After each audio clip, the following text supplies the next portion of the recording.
Exercise 5.2 बताने से पहले मैं अवकलनीयता अर्थात डिफरेंशियबिलिटी और अवकलज और अवकल गुणांक के बारे में कुछ जानकारी देने जा रहे हैं जो इन अध्यायों के लिए एक्सरसाइजों के लिए बेसिक और हमारे लिए न्यू का कार्य करेंगे। इससे पहले हमने जो कंटिन्यूटी चैप्टर पढ़ाया वह एग्जाम में 5 मार्क्स का आता है, 5 मार्क्स का आता है। और अब जो एक्सरसाइज पढ़ाने जा रहे हैं उसमें से एग्जाम में लगभग 6 मार्क के आते हैं। एक्सरसाइज 5.2, 5.3, 5.4, 5.5, 5.6 एंड 5.7 से 6 नंबर के आते हैं। और इन पहले चैप्टर से जो 5 मार्क्स वह लगभग में निश्चित आता है, अप्रोक्सीमेट निश्चित मिलता है, हर पेपर में मिलेगा, हर एग्जाम में मिलेगा मैथ के। तो हम लोग जानते हैं अवकलज के बेसिक के बारे में, क्या होता है, अवकलन के सूत्र कैसे निकाले जाते हैं, अवकलन के फार्मूला क्या होते हैं, उसके बारे में हम कैसे इसको डेराइव करेंगे अर्थात इसका निगमन कैसे करेंगे, उसके बारे में कुछ हम जानते हैं। परंतु कुछ सूत्रों का आज तो निगमन हो सकता है लेकिन सारे सूत्रों का नहीं। तो हम जानते हैं आज पहले अवकलज क्या होता है, कैसे हम अवकलज निकालते हैं। तो हम मान लेते हैं कि कोई फंक्शन है y बराबर एफ ऑफ एक्स, अर्थात y इक्वल टू एक्स के रूप में कोई फलन है। इसका मतलब क्या है कि y बराबर एक्स स्क्वायर प्लस 1 हो सकता है, y बराबर साइन एक्स हो सकता है, y बराबर log x हो सकता है, y बराबर e की पावर x हो सकता है। जितने भी x के रूप में फंक्शन है इस f x के स्थान पर लिखे जा सकते हैं।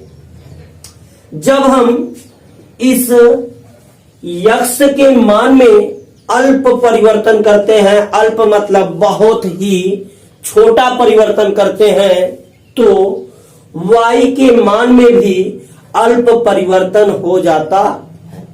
जैसे अगर हम y बराबर पहले हमने मान लिया 1 रखते हैं तो 1 का स्क्वायर 1 प्लस 1 बराबर y बराबर 1 1 2।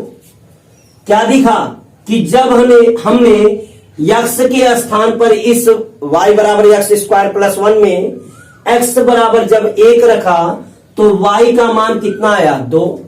अब हम x के मान में अल्प परिवर्तन करते हैं अर्थात हम 1 के स्थान पर थोड़ा बढ़ा सकते हैं या थोड़ा घटा सकते हैं। तो हमने मान लिया 1.02, x के स्थान पर कितना ले लिया 0.2। अब ये 0.02 की वृद्धि x के लिए बहुत ही छोटी है। x बराबर 1 के बाद ये जो परिवर्तन है वह बहुत ही छोटा है। तो हम क्या देखते हैं, इस पर y की जो वैल्यू है 1.02 का स्क्वायर प्लस 1 अर्थात 1.02 का स्क्वायर कितना हो जाएगा 1.00 102 104 1.0104 ये हो जाएगा प्लस 1 हो जाएगा अर्थात 1.2.0104। इससे क्या मिला, y में भी थोड़ा ही परिवर्तन हुआ। देखिए ये 2 है तो इससे कितना बढ़ा 0.0104 तक बढ़ गया। अर्थात हमने क्या देखा कि जब हम x के मान में थोड़ा परिवर्तन करते हैं तो y के मान में भी क्या हो जाता है, अल्प परिवर्तन होता है। इस अल्प परिवर्तन को, इस छोटे चेंजिंग को हम डेल यक्स के नाम से जानते हैं। अगर डेल यक्स टेंड्स टू जीरो, अर्थात यदि जो परिवर्तन किया जाए वह जीरो की ओर अग्रसर हो, जैसे ये हमने 0.02, यह जीरो की ओर क्या है, अग्रसर है कि नहीं है, यह जीरो के बहुत करीब है, तो डेल वाई का भी मान, इसमें जो बढ़ोतरी हुआ है डेल वाई कैसे निकलता है, इस मान में से इसको घटा देंगे तो आ जाएगा 0.0104, अर्थात डेल वाई बराबर भी जीरो के ही क्या है, करीब है। यह भी क्या है, जीरो के करीब है, इसलिए delta X tends to zero, तो डेल्टा वाई टेंस टू भी जीरो, अर्थात वाई में भी अल्प वृद्धि होती है। अब हम जानते हैं कि y बराबर यदि कोई फंक्शन एफ ऑफ एक्स है, हम y बराबर एफ एक्स से कुछ और सीखते हैं कि हमने जब देखा कि हमने यक्स में जब अल्प परिवर्तन किया तो y में भी अल्प परिवर्तन डेल y हुआ। तो हमने क्या सीखा कि यदि हम del y by del X की निष्पत्ति लेते हैं, अर्थात क्यों हम del y by del X लेते हैं, क्योंकि इस y के मान में परिवर्तन किसके कारण हो रहा है, x के कारण हो रहा है, क्योंकि जो y है वह फंक्शन किसका है, यक्स का है, अर्थात यह फलन y x के मान पर क्या करता है, निर्भर करता है। अर्थात जैसे जैसे यक्स चेंज होता है वैसे वैसे क्या चेंज होता जाता है, y चेंज होता जाता है। तो इस यक्स को परतंत्र स्वतंत्र चर कहते हैं, इंडिपेंडेंट वेरिएबल, और इस y को परतंत्र चर कहते हैं, अर्थात डिपेंडेंट वेरिएबल। अब हम क्या कहते हैं कि ये जो हमने निष्पत्ति लिया del Y by del X, यह एक निश्चित मान होता है, इसका मान एक नियत जब होता है तो हम यदि इस फंक्शन का मान del X tends to zero पर इसकी सीमा निकाल दें तो limit del X tends to zero del Y by del X अवकलन या अवकलज गुणांक कहलाता है। अर्थात इस सीमा को ही हम अवकलज गुणांक के नाम से जानते हैं, लेकिन हमें किताबों में या हमें सवालों में इसे लिखने की, इतना लंबा लिखने की आवश्यकता नहीं है। इसे छोटे रूप में हम dy बाई डी एक्स, या यदि ये एफ ऑफ एक्स बराबर कोई फंक्शन दिखाता है तो एफ डैश ऑफ एक्स लिखते हैं। ये दोनों अवकलन को दर्शाते हैं। ये दोनों चिन्ह अर्थात dy बाई डी एक्स और एफ डैश एक्स, ये दोनों अवकलन को क्या करते हैं, प्रदर्शित करते हैं, डिनोट करते। अब हमने क्या जाना, हमने यह जाना कि y के मान में पर होने वाला परिवर्तन यक्स के सापेक्ष जो होता है उसे ही यक्स के सापेक्ष अवकलन गुणांक कहते। अर्थात इस y के मान में यक्स के कारण जो परिवर्तन हुआ उस परिवर्तन को ही हम अवकल गुणांक कहते हैं। इसको केवल लिखने का यह तरीका है, इसका कोई औचित्य नहीं है, लेकिन इसकी निष्पत्ति का एक निश्चित मान होता है। अब हम अवकल गुणांक के कैसे ज्ञात करते हैं उसके बारे में जानेंगे।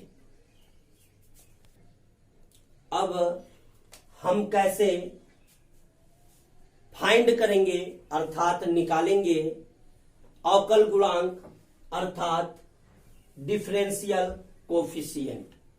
तो उसके लिए हम मान लेते हैं कि कोई फंक्शन y बराबर एफ ऑफ एक्स है। कोई फंक्शन y बराबर क्या है? एफ ऑफ एक्स है। यदि हम इस फंक्शन के मान में डेल्टा यक्स की वृद्धि करते हैं, अर्थात हम यक्स में यदि डेल्टा यक्स की वृद्धि करते हैं तो y में वृद्धि डेल्टा y की हो जाती है। अर्थात हम इसे लिखेंगे कि जब हम यक्स में अल्प परिवर्तन या वृद्धि डेल्टा यक्स करते हैं तो y में वृद्धि डेल्टा y हो जाता है। तो हम क्या लिखेंगे? y में परिवर्तन कितना हुआ? Delta y।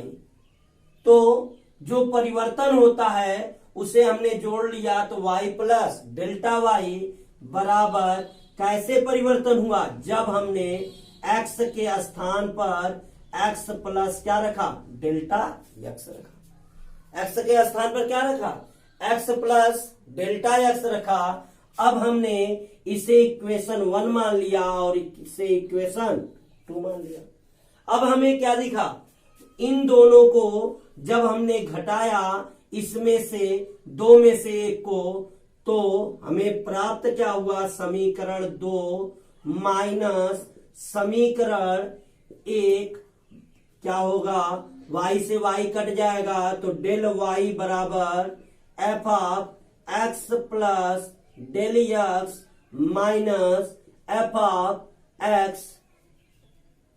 अब हमें क्या चाहिए? हमें चाहिए del y by del X. अर्थात इसमें हमें डेल एक्स से क्या करना है? डिवाइड करना है। तो दोनों पक्षों में डेल एक्स से क्या करने पर? डिवाइड करने पर डेल y बटे में del X equal to F X plus del X minus F of x upon del X. अब क्या मिला हमें? हमें यह मिला कि यह निष्पत्ति का मान हो गया, एक निश्चित मान हो गया। लेकिन अगर हमें इसे अवकलन बनाना है तो इसके इस तरफ हमें लिमिट लेना होगा। तो हम दोनों पक्षों का लिमिट ले लेते हैं। Limit del X tends to 0 del Y by del X बराबर limit del X tends to 0 F of x plus del X minus F of x upon del X upon del X. अब इसे हमने dy by D x लिखने को, प्रदर्शित करने को कहा। तो dy by D X equal to limit del X के स्थान पर x tends to 0 del X tends to 0 F of x plus del X minus F of x upon del X. अब यदि हम इस अल्प वृद्धि को h मान लें, क्या मान लें? h मान लें, तो हमें क्या मिल जाएगा? हमें मिल जाएगा dy by D X equal to del X के स्थान पे कितना मान लिया हमने? h मान लिया। तो h tends to 0 F of x plus h minus F of x upon h। यह क्या है? अवकलन का प्रथम सिद्धांत का सूत्र है। इसे ही अवकलन के प्रथम सिद्धांत का सूत्र कहते हैं। यह किसी का भी अवकलन, अर्थात अवकलन के जितने सूत्र बने हुए हैं इसी प्रथम सिद्धांत के द्वारा ही बने हुए हैं। अब हम इसके द्वारा ही अभी सूत्रों को ज्ञात करेंगे कि अचर पद का 0 कैसे होता है, x की पावर n का अवकलन nx n माइनस 1 कैसे होता है, nx की पावर n माइनस 1 कैसे होता है, log x का कैसे 1 बाई x होता है, e की पावर x का कैसे e की पावर x होता है। तो हम लोग कुछ सूत्रों के बारे में आज जानेंगे और कुछ सूत्रों के बारे में अन्य वीडियो में जानेंगे। हमने अब कुछ सूत्रों के बारे में कैसे डिराइव्ड करते हैं हम लोग यह देखते हैं। तो पहला, अचर राशि का अवकलज क्या होता है? Derivative of constant. तो हम जानते हैं कांस्टेंट का मतलब ऐसा वैल्यू जिसका मान निश्चित हो, जहां C क्या है? एक अचर है, C एक अचर है। अब हमने क्या लिखा?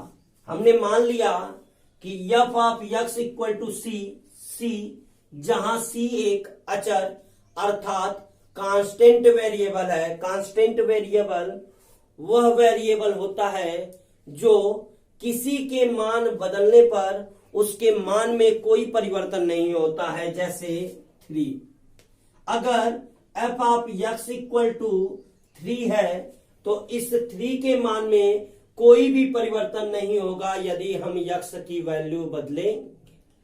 तो हमें क्या पता लगा कि यदि हम x में के स्थान पर x प्लस एच रख दें, हमने x के स्थान पर क्या रख दिया? fx plus H. अब कुछ लड़के सोच रहे होंगे क्यों हमने f of x plus H रख दिया। तो मैंने अवकलन का सूत्र बताया जिसे dy बाई डी एक्स भी लिख सकते हैं या f डैश x लिख सकते हैं। जब y रहे तो dy बाई डी एक्स और जब f ऑफ x रहे तो f डैश x।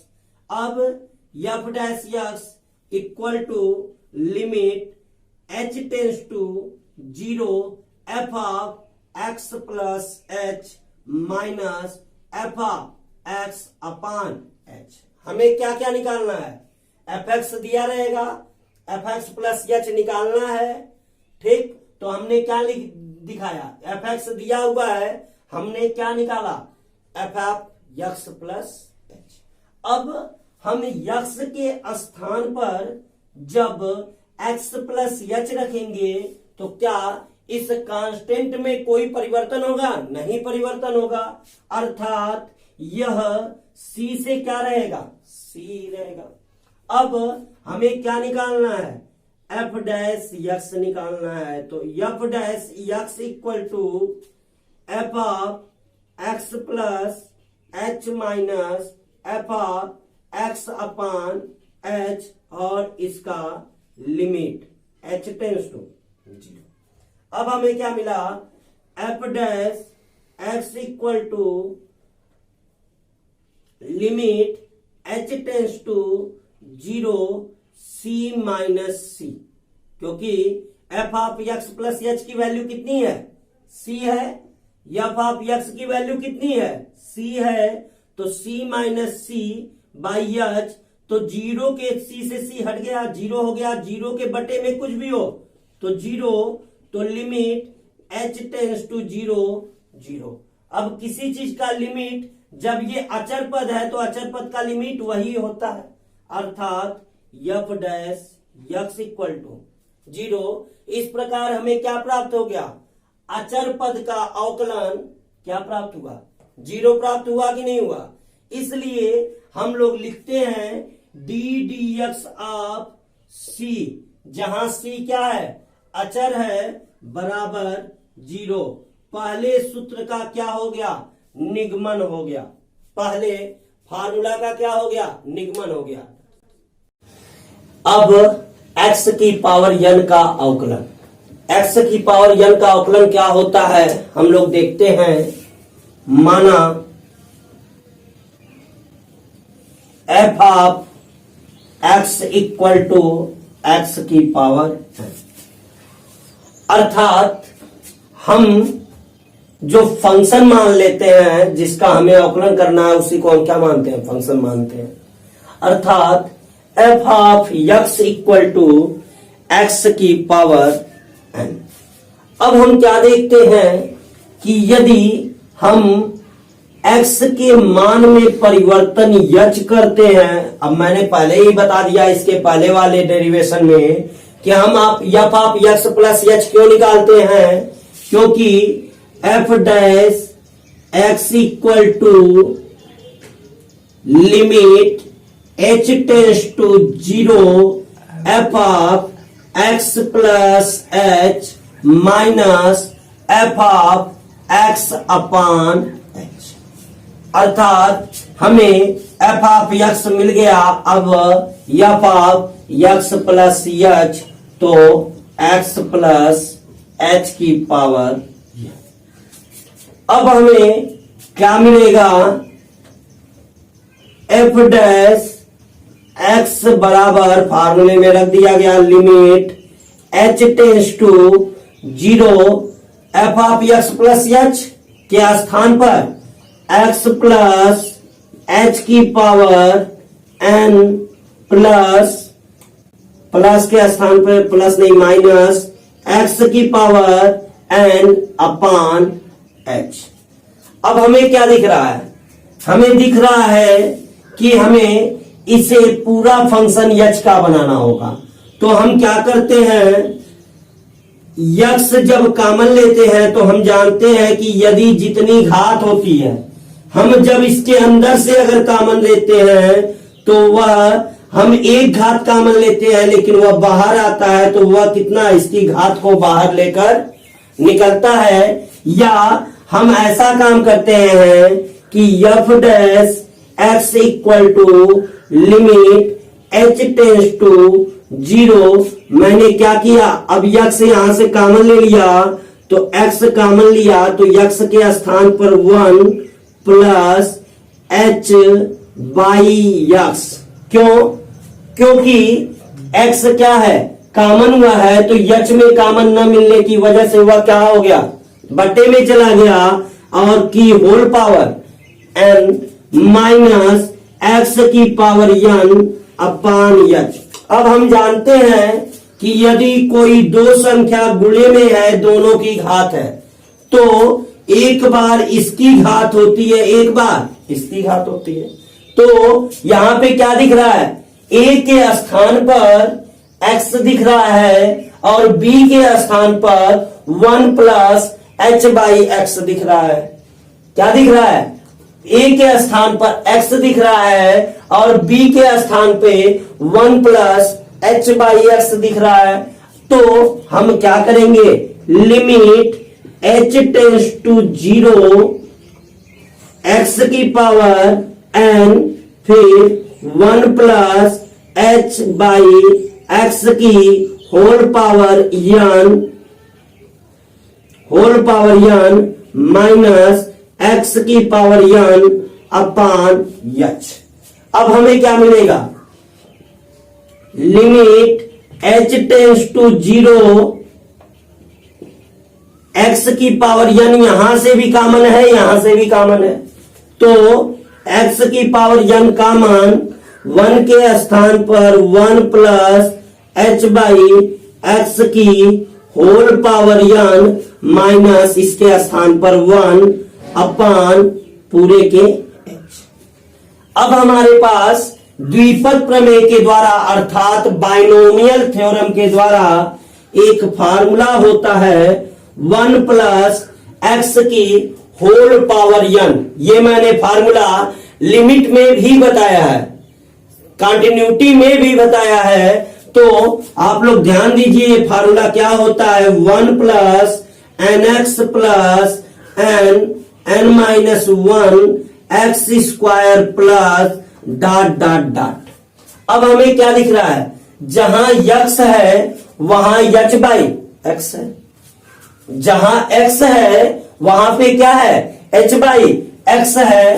तो अब हम निकालते हैं limit h tends to 0 x की पावर एन की स्थान पे एक्स की पावर एन और इसके स्थान पर पहले 1 फिर घात तो इसकी भी एन है, इसकी भी एन है, तो एन एच बाई एक्स, क्योंकि एक्स के स्थान पर क्या है, h by x plus n minus 1 और एक्स स्क्वायर का मतलब h square by x square plus dot dot dot. ये तो अभी किसका मान हुआ, केवल 1 प्लस एच बाई एक्स की होल पावर एन का। अभी बचा क्या है, -1 बचा है, तो -1 अब क्या हो जाएगा बाई एच। 1 से 1 क्या हो गया, कैंसिल हो गया, क्योंकि यहां प्लस यहां माइनस। तो अब क्या मिलेगा, limit h tends to 0 x की पावर n क्या हो जाएगा, h से सब में से h कॉमन है कि नहीं है, देखिए यहाँ h स्क्वायर, इसके आगे h क्यूब, इसके आगे h की 4 घात, सब में से h कॉमन है, तो h कॉमन हो गया, तो बचेगा क्या, n बाई x, क्योंकि h यहाँ पे 1 है तो निकल गया, तो n बाई x यहाँ पे एक घात निकल गया, तो x भी सब में से कॉमन है, तो x भी कॉमन ले लीजिए, यहाँ पे क्या बचा, n बचा, फिर क्या आएगा, प्लस n माइनस 1, यहाँ का h बचा, x बचा, प्लस डॉट डॉट डॉट, ऐसे ही आगे बचेगा बट्टे में h, क्योंकि ये तीसरे पे है, ये कहां पे है, तीसरे पे, क्योंकि इसके बट्टे में ये पहला, ये दूसरा, ये तीसरा, इसके बट्टे में एक छुपा है वह चौथा, तो h से h क्या हो जाएगा, क्योंकि तीसरा वाला दूसरे के साथ जाएगा, h से h कट जाएगा, अब बचा क्या, यहां पे एक घात है, ऊपर जाएगा, तो बट्टे में होने की वजह से घातें क्या होंगी, घट जाएंगी, अर्थात limit h tends to 0 x की power n minus 1 n plus n minus 1 h by x plus dot dot dot. अब हम h के स्थान पे 0 रख दें, तो ये 0, इसके आगे सारे पदों में h मिलेगा, सब 0, बचेगा केवल क्या, n, तो लिमिट के स्थान पे जब 0 रखेंगे तो क्या बचेगा, n बचेगा, तो nx की पावर n माइनस nx की पावर, तो यहां पे इसके स्थान पे 0, सब जगह 0, तो क्या हो जाएगा, लिमिट रख देते हैं, अब रखते हैं तो क्या बचा, यहां का n, यहां की x की पावर n माइनस 1, अर्थात f डैश x बराबर n x की पावर n माइनस 1। अब इससे फार्मूला क्या मिला हमें, dy by dx equal to, किसके लिए, y के लिए, यहां पे dy y क्या है, x की पावर n है, तो इसको हम लिख सकते हैं d dx ऑफ x की power n equal to nx की power n minus 1, that's formula. लेकिन हम अवकलन के लिए इस सूत्र का प्रयोग नहीं करते हैं, क्योंकि यदि हम इस फार्मूले से केवल x क्यूब का अवकलन निकाले तो हमें एक लाइन लगाना पड़ेगा, लेकिन जब हम इस फार्मूले से लगाएंगे, अर्थात प्रथम सिद्धांत से, फर्स्ट प्रिंसिपल से, तो कितने लाइन लगेंगे आप लोग सोच सकते हैं। तो इससे बचने के लिए यह केवल फार्मूला को डेरिवेट करने के लिए लगाया जाता है। अब x क्यूब का अवकलन क्या हो जाएगा, d dx of x cube क्या हो गया, घात आगे आ जाएगा, क्योंकि देखिए यहां n है, n कहां आ गया, आगे, और इस घात में से एक घट गया, अर्थात 3 में से 1 घट गया, अर्थात 3x स्क्वायर, दैट्स आंसर। इस प्रकार से क्या निकलता है, x की पावर n का अवकलन प्राप्त होता है, दैट्स ऑल।